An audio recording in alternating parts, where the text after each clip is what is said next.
আজকের যে কর্মসূচি এবং ভিডিওকে স্মারকলিপি প্রদান করব আপনাদের জন্য, এবং আমরা সুনিশ্চিত আজকে ভিডিওর কাছে আমরা জবাব চাইব যে আপনি আগে ফিলিং, আপনি আগে গিয়ে যেই সব পরিবারকে নোটিশ দেবেন তার আগে তাদের অবস্থান আপনারা জানে আসুন। সেখানকার মানুষ, সেখানকার প্রতিনিধি, সেখানকার আপনার তার অবস্থান সম্পর্কে আপনি জানুন। যদি আপনার মনে হয় যে হ্যাঁ সে ডিফেক্টেড, আপনি নোটিশ দিন, আমাদের দুঃখ নেই। কিন্তু তার ভিটে মাটি 14 পুরুষ, তার নারী পোতা আছে যেই জায়গায়, সেই জায়গা থেকে তাদের উৎখাত করার চক্রান্ত আমরা কোনো মতেই মেনে নেব না।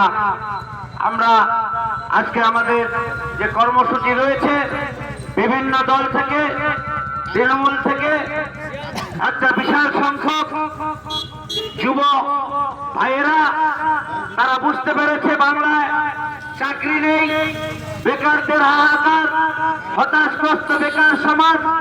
আজকে তারা বুঝতে পেরেছে কলকারখানা নেই, আজকে চিকিৎসা ব্যবস্থা নেই, আজকে এখানে কোনো পরিকাঠামো নেই।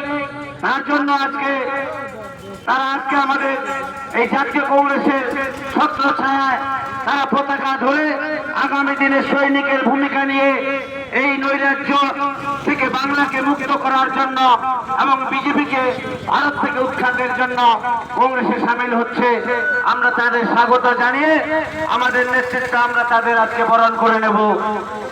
একটু পরেই আমরা আমাদের কর্মসূচি শুরু করতে যাচ্ছি।